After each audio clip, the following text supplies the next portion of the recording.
tu t'approches un petit peu. Oui, comme ça, on se voit. Oui. Oui. Oh, Hi. hi. This is a little weird. Yes, it is. Sitting like this, it feels a little bit contrived sitting in front of the cameras.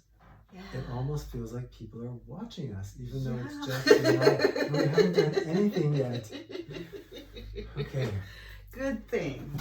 Now let's take a moment and just connect. Do you think our millions of viewers can handle it if we close our eyes for 30 seconds and take I a think few breaths? so. Yes? Yeah. Okay. Stay with us. We'll be right back. Probably we'll cut that out, you know. Okay. Maybe yes, maybe no. Come. Yeah. I know you're gay, you know, you can hug me and be close, it's fine. Yes. No one's gonna get jealous. Yes. Yes. We have consent. Yes. Of whom? I'm not sure. Okay. I'm gonna just close my eyes for a minute. And let myself center.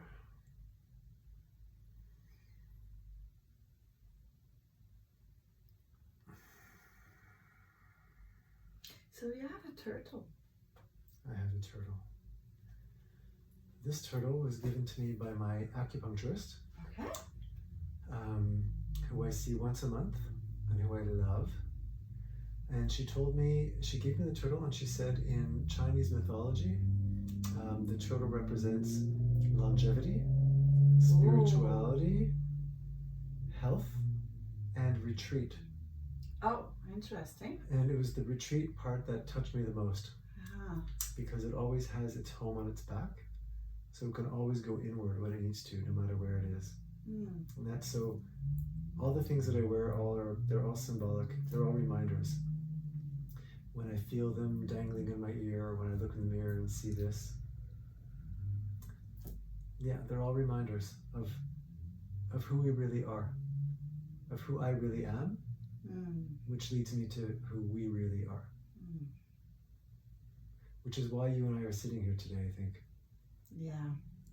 You know, I also have a turtle in my life, which was the Micmac clan, the turtle clan, where I was adopted when I was in my 30s from the turtle clan.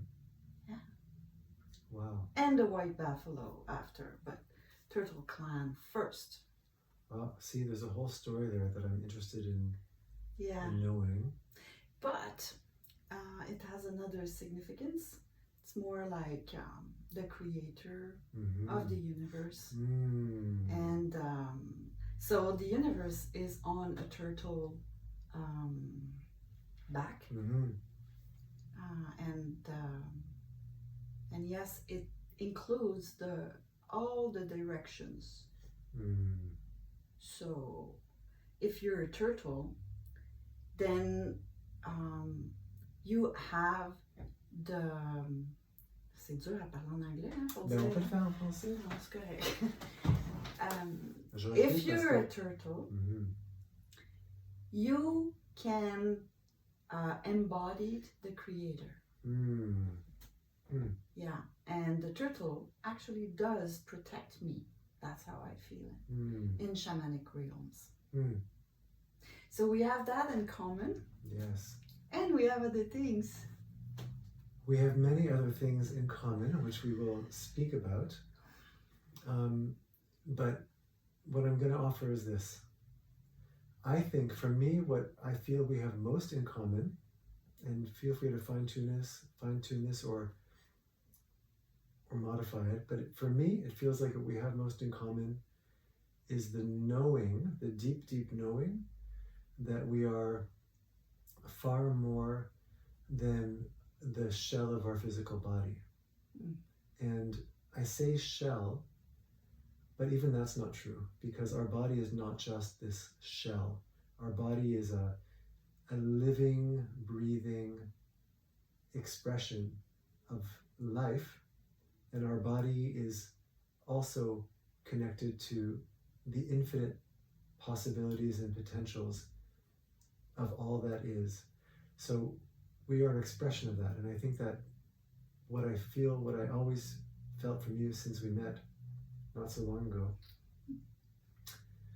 was that we both share this deep knowing that we are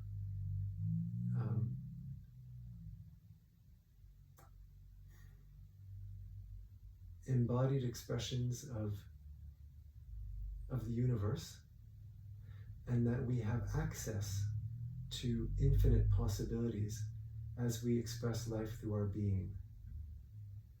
And I think that for me, that knowing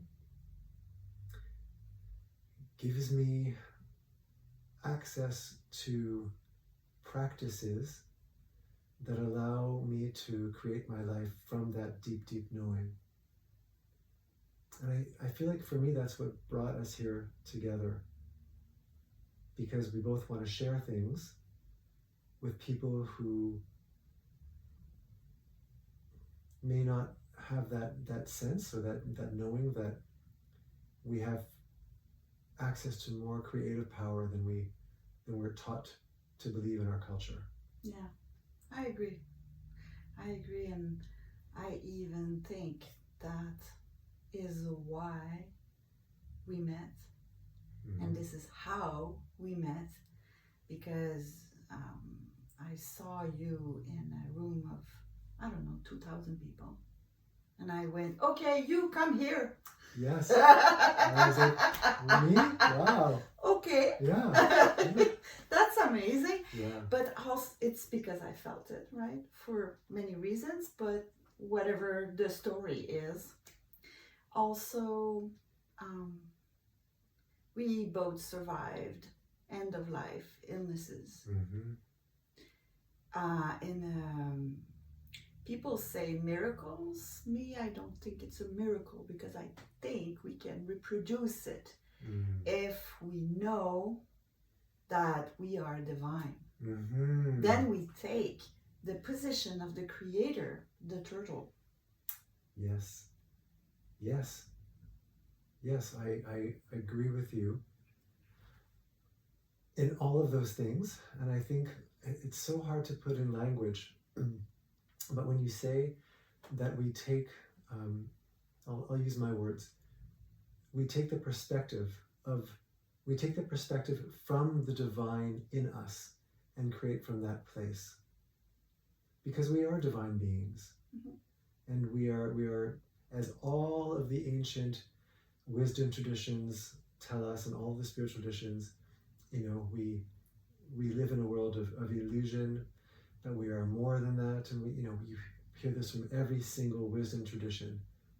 But when we really can connect on a deep, deep knowing that we are the divine living itself through us, then we are no longer just Jeff living as Jeff and Marie-Catherine living as you. All of a sudden we become like a lens through which we can take all of that divine energy and choose how we want to see it form itself in this three-dimensional physical world. For me,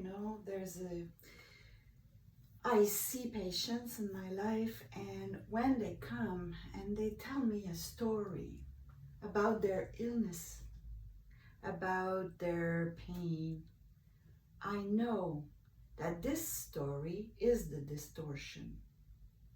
It is. Because if they knew that they were divine, they would go, oh, what a nice way to put in more light in my creation. So when I got sick, and I did a lot in my life, it's not because I did lack light. It's because there's so many explanations, but it's more like a gigantic exercise of putting in my manifestation of who I am, which is God. Yes. But this manifestation being as divine as I can and put consciousness everywhere. So for example, when I got sick the first time, that's 15 years ago, I was 38 and vegan, and I was doing yoga every day, meditating for like, I don't know, I was 38, so I started at 15, and I think I never missed a day. So I was really very, I had a lot of discipline, let's say. Yes, I missed a day, the day I gave birth. So that's, that's pretty much it. So I did not lack anything. It was more like, okay, I am everything, including that. And after, when I got better, it was intestine. After, when I got better, then the doctor said, you need to eat meat every day.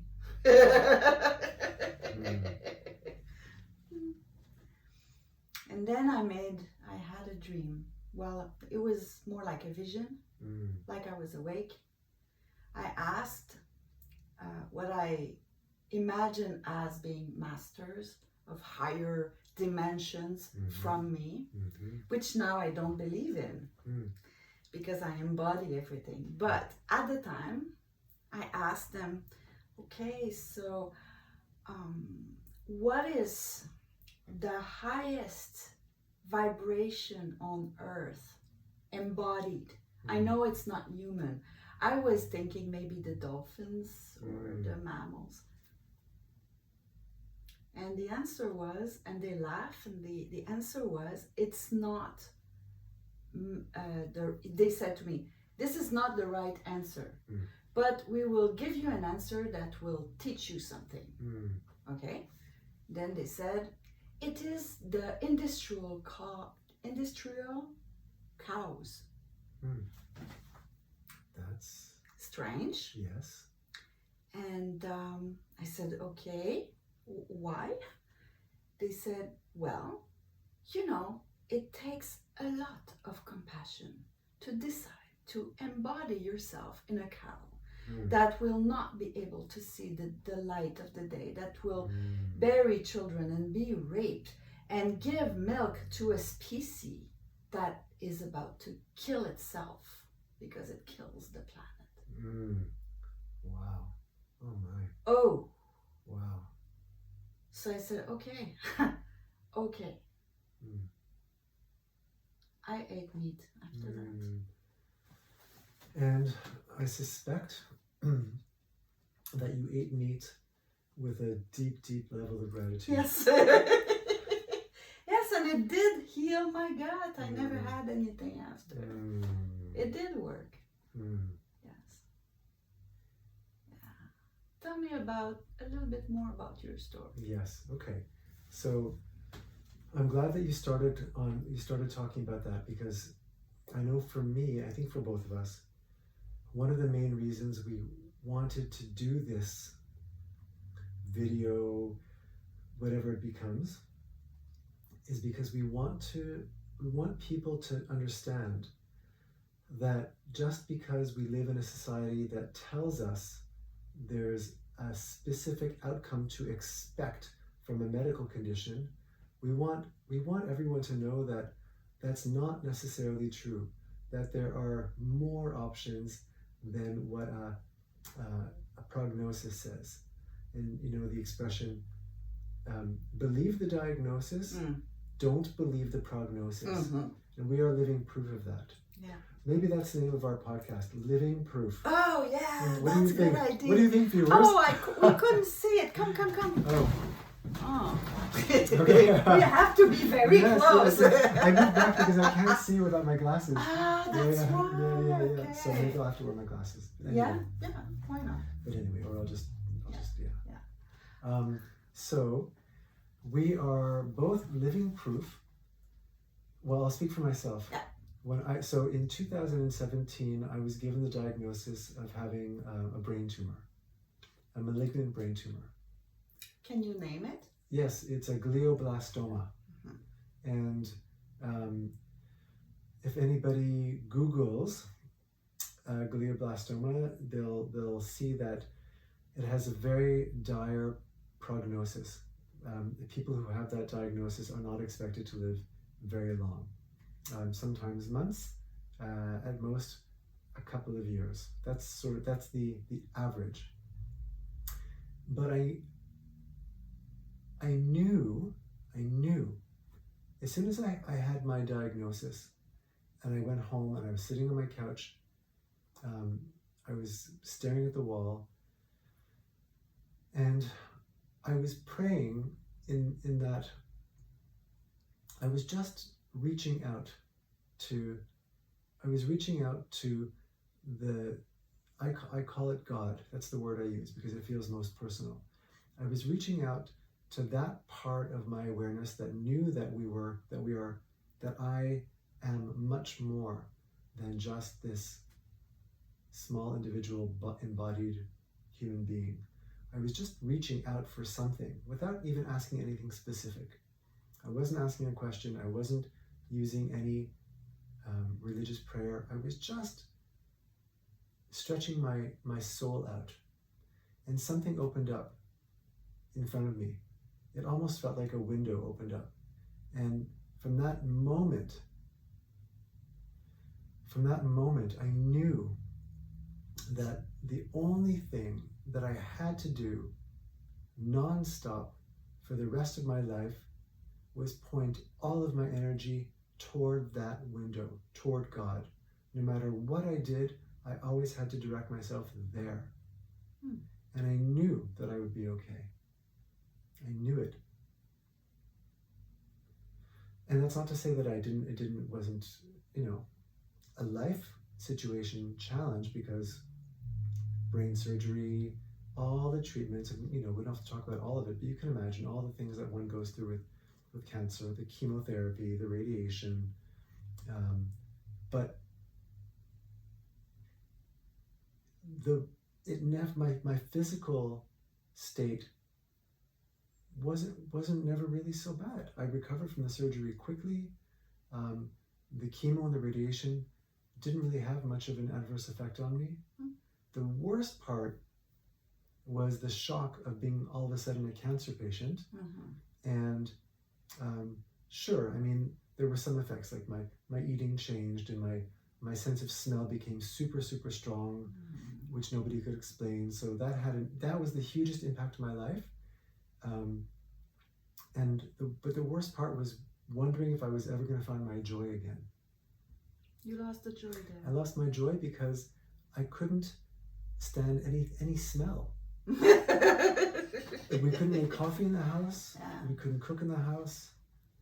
Being in my car, I was super, super aware of the smell of plastic.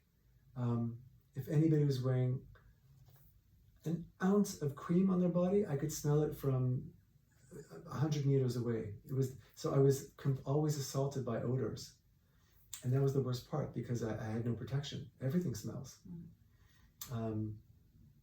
Which, by the way, is now a blessing, because I'm going to put in a parenthesis and I'm going to shorten the story, and you'll remind me where I was going to. Okay.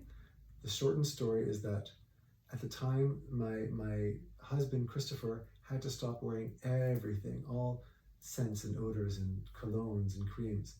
And I was like, I had no choice. We had to stop it. And a few days ago, I was sitting downstairs in our house. He was upstairs. And I was doing my morning ritual. I was reading something, and I smelt his cologne coming downstairs. Because as a result of that being having oversensitive smell, my smell has remained precise, but in a beautiful way, because now I appreciate smells so much more. And I could smell his perfume coming down the stairs, and I thought, how glorious. At one time it would have been an assault, a war in my senses. Now it felt like a blessing to be able to smell the beautiful, beautiful smell of his cologne from a different floor of the house. And I'm so grateful for that. So back to my story. I went through all of that, the year of treatment, and through it all, it led me to live my life in an even deeper way with each day, seeking God in me, seeking myself in God, recognizing God in others, as I'm doing with you right now.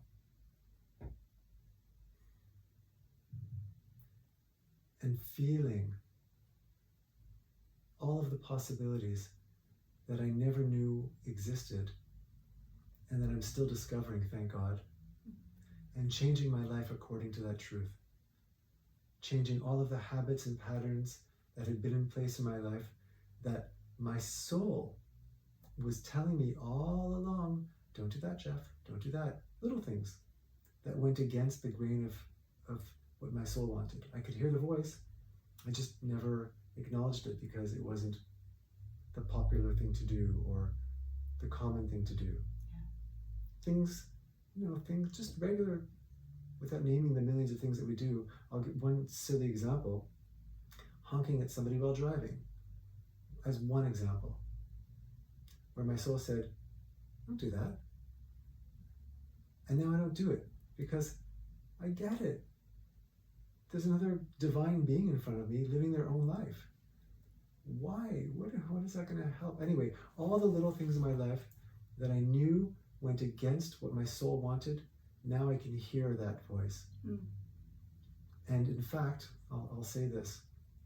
After my surgery, when I was about to do something that went against what I knew my soul wanted, I would have a slight pain in my head where the tumor was. That's interesting. Yes. As if to say, pay attention. Are you sure? I'm sure. Yeah. Yeah, exactly. Pay attention. And I knew that I wasn't, but the sign was still there to remind me, listen, don't forget. And now that pain doesn't happen anymore because I feel like I am finally living my life aligned and in tune with my soul. It's like all the pieces of my life, if you can imagine marbles that are transparent. Titty B, marbles that are all lined up, one after the other, and they're all the parts of my life. And my soul is the light coming through one of them and being diffused through all of them now into the world. That's how I feel I'm living my life. And I'm so grateful for it. It's aligned. It's aligned. Yes. I feel so grateful for it. Yeah. And I had another surgery in 2022. Okay. I want to share that. There was a small recurrence. And my surgeon said, yeah, we can get rid of that. I had the surgery. Recovery was easy. I had no side effects from the chemo treatment that I did. Zero. Life didn't stop at all. And it's almost 8 years later from the beginning of the story.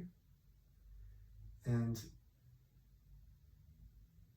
life has never been more beautiful. I've never been more grateful for every single day and every relationship, and for the opportunity to hear what my soul wants me to do in the world and to respond as an instrument of service to the divine and help others see their own divinity. All of that to say, it's possible to live. Don't believe the prognosis. Yeah. Yes. And also, quick reminder, you don't need to have cancer to experience that level of alignment, let's say. So I think cancer and suffering are optional. Yes. You know? Yes. So yeah. Congratulations. Congratulations to you too. Yeah. I feel the energy in my palms right now pulsing, and I want to take your hands in mine if I can. I feel it. Yeah? Yeah. Yeah. Woohoo. Yes. So this end of life or threat is a good opportunity for, if you choose to. You can choose otherwise, but it's a good opportunity to rise up, to who we really, really are. In my case, I was not a beginner in spirituality. Like I was heavy weight already. So when it happened once, I figured that it might be just divine playing roulette, you know. So I just kind of won the lottery. So I decided to go with it and set up my priorities. And in my case, it was the opposite of you. My life was so aligned, so disciplined, and so to the point that I forgot that I wanted things. I wanted, you know, sex. I wanted to, you know, explore every country. And I wanted to live so much. And with all my discipline, I did not have the space for it. So I became less divine in a way. Yes. But of course it's not less divine, because I don't think the divine wants us to do that. No. You know, that's an idea. It's egregore. That comes probably from Judaism and Christianism and Protestantism. Can you explain that?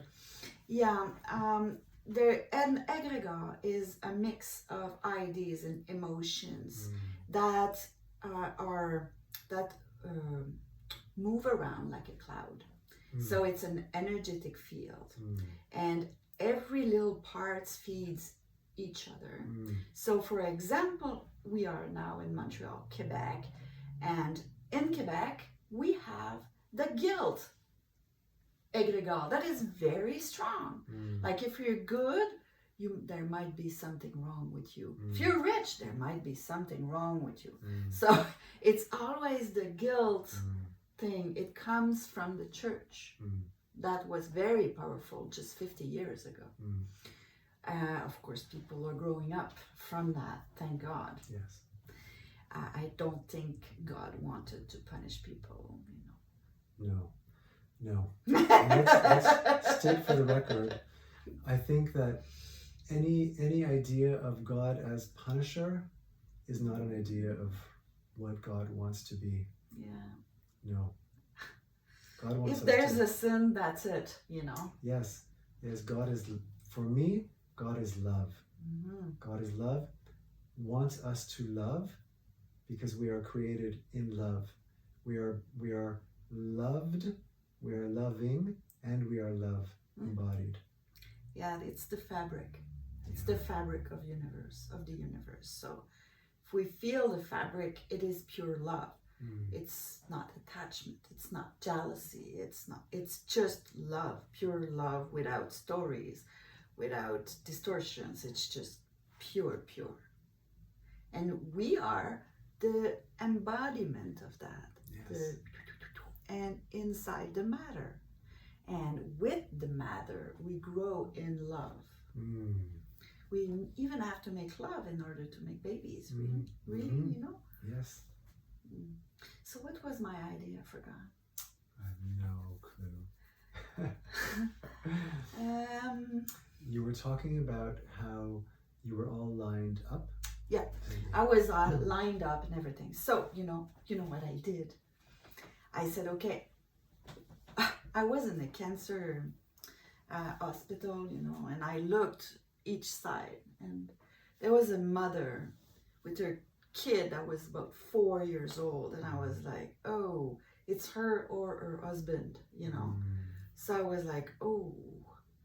And then an old couple was there, and I was there alone. I just got divorced at the time. And then it struck me, why would I survive this? Why would me would survive this? Because the statistics, it's people, right? So there's always a 2% that survives everything. Why would that be me? And I don't think that I was more full of light than the other one, or more full of responsibility. I also had a child, you know, she was 8 at the time, but still. So then I figured that this surviving thing would be a roll of dice with God, meaning I'm God and I'm the dice. So what do I want? Then I figured that, okay, I want to grow up, to see my child grow up.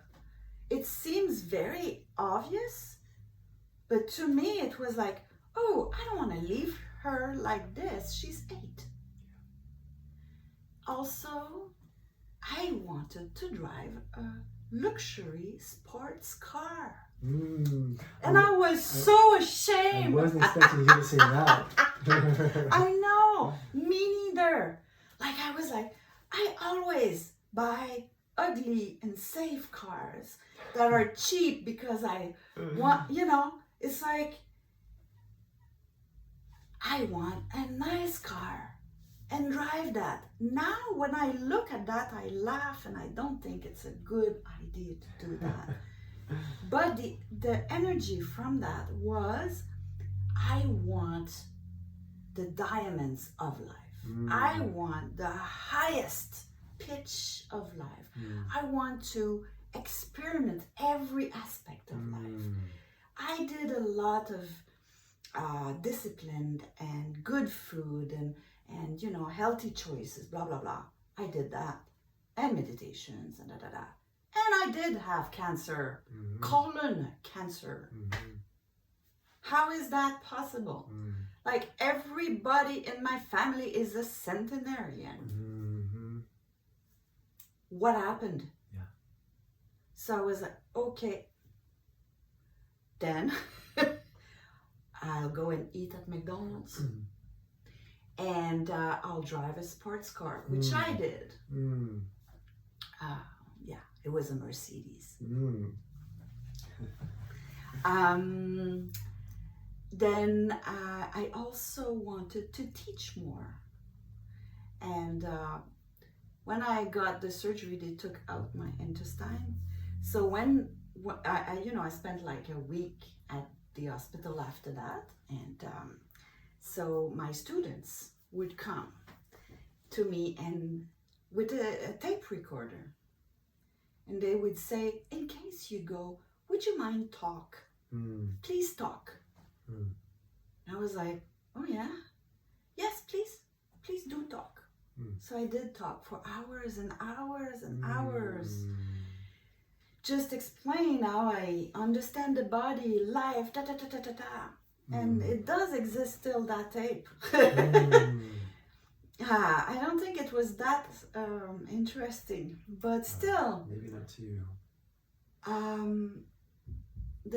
The thing is, I figured that all of this life work that I did until the age of 38, when I got the surgery, I was 39. To me, it was obvious. It was knowledge, common knowledge, but for other people, yes, it was gold. Yes. And I just did talk like regular stuff, you know, for an osteopath, let's say, regular stuff. I'm an osteopath. So.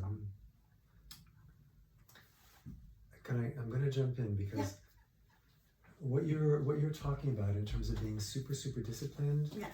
and then changing course in your sports car. Yes.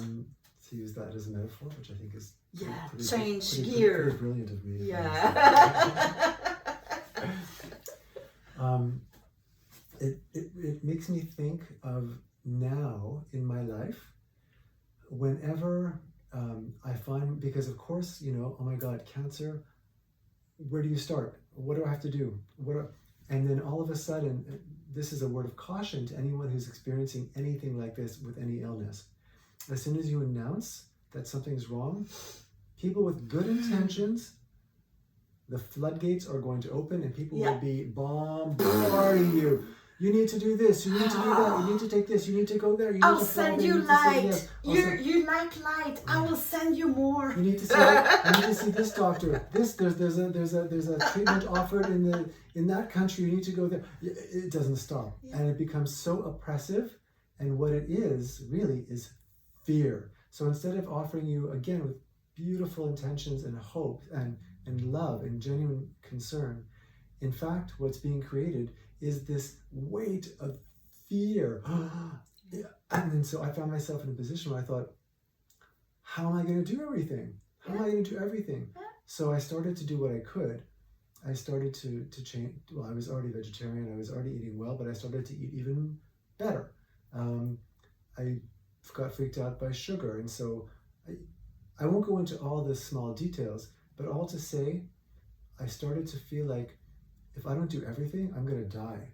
Literally, I'm going to die. And it's your fault because you didn't do everything. Thank you for saying that. And it will be my fault because I didn't. So jumping forward now, after going through that process for a while, what I learned on a deep level is that anytime I think that I have to do something from a place of fear, it's the wrong thing to do. Any decision based out of a place of fear is wrong. And I can feel that in my core now. That is so great. Because life, God wants us to be joyful. God wants us to have joy. God wants us to drive the sports car. Yes. Dance, or do something. Dance the salsa, whatever the equivalent is for anyone in their own life. We are here to experience joy. And now, the first thing I do when I wake up in the morning is I commit to being joyful. I commit to joy every single day. So I have a question for you. Yes. You said that when you were experimenting sickness, you lost your joy. You said why? With the smell and everything, and you were sick also. You know, this is hard. Yeah. You're facing the possibility of death. Yeah. And especially when it's an end of life sickness, it's very particular. Let's say. You know me, when I had this stage 4 metastatic cancer. I cried for, I don't know, maybe 36 hours. And after that, I dropped everything. Like energetically. I went like,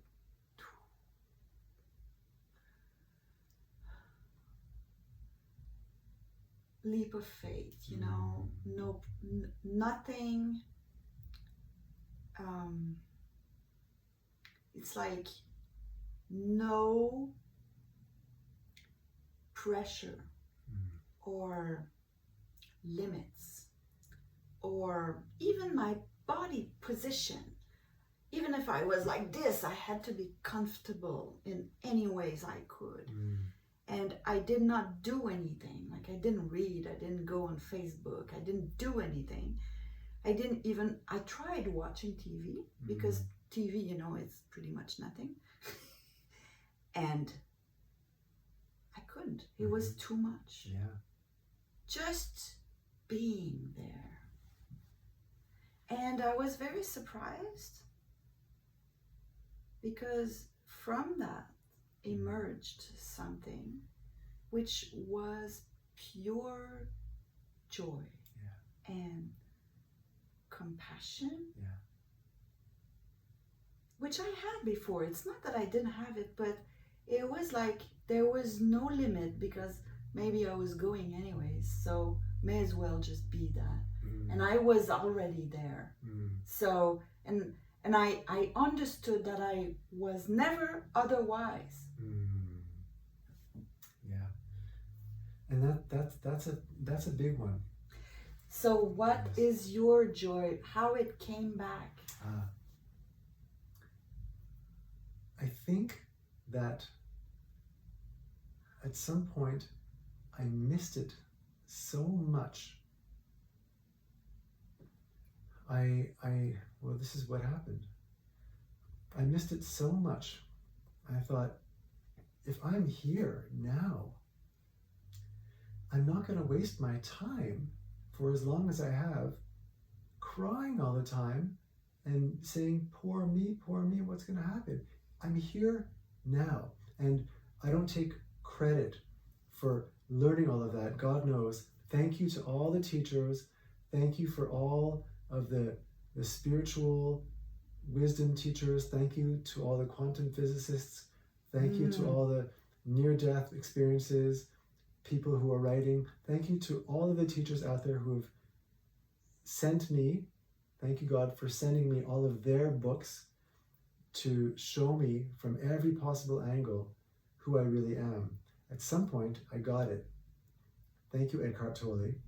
I got it. In the now, if I'm here right now, I'm not going to waste this second not being joyful. That is to, and this is it, this is really the key. To me, that is to dishonor this life, this privilege of a life that I've been given. To say, poor me constantly is to dishonor this miracle that I am. And that's when everything shifted. Joy is what I choose. Joy is what I choose. You know, I have another kind of story like this. I was waiting to get radiation. So with every day for 1 month, always with the same people who all had cancer, and we were burned, literally burned. And we were waiting in this waiting room to get burned again, every day, same time. And most of us were depressed. Oh shoot, I'm gonna die, I'm a stage 4. And I remember one guy came to me and he said, oh, I'm finished, I'm stage 4. And me, I was full of joy. So I was like, I'm a stage 4 too. And he said, no, you're not. I said, well, it seems like it, you know, I think I am. And then I started to do things like, you know, saying, well, you know, it's because I really love to come here and show my boobs to people so they could burn it, you know? It's like, oh, it's so fun, you know?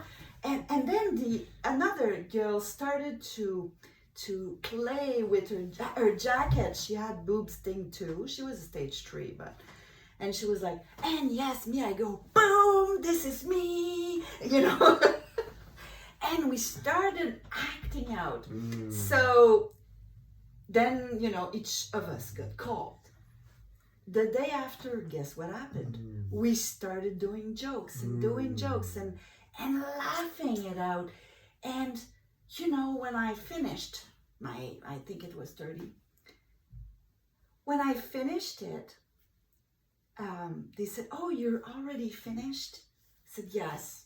I might not even come back, you know. And they said, oh, good for you, but we'll miss you. And I think that the team we built up by doing crazy things, it's like we were doing, comment on appelle ça, une grimace? Funny faces? Funny faces to the sickness. And the staff were laughing. Everybody was laughing. And we were all fighting for our life. you change the energy. Not only me, with the team, of you course, know? Of course. Yes. Of course. Yes. Which is perhaps, we can bookmark that for another conversation about how we are all connected and what we can achieve. Everything that you and I are talking about right now, doing within our own energy systems, if we combine forces, what we can do. So yes. we can talk about that at some point as well. But I'm gonna, because we're having a conversation, I'm gonna jump back to 2017. I had just had my surgery, and of course, when you're newly diagnosed as a cancer patient and you just have your first brain surgery, everything is terrifying. As I was getting ready to leave the hospital, after only maybe 2 nights, amazing. Yeah. Amazing. Shout out to Dr. Hall at the Montreal Neurological Institute. I love you. As I was leaving the room with my bag and Christopher, I somehow ended up talking to an older man and his wife who were sitting in the room, and he said, yeah, my wife, she had stage 4 cancer. She's fine today. And that was the first time in those 36 hours or whatever it was that I did not hear the worst. You have to do this. Stop eating bananas. I'm still trying to make peace with bananas, but I have them every day. Yes. But when I heard him just say that, she had stage 4 cancer. It's gone. That's what I left with. Hope. Which is why I'm sitting here with you today. Yeah. To be that person for whoever else ends up hearing this. And me too. Yes. Yes. And that changes everything. One day,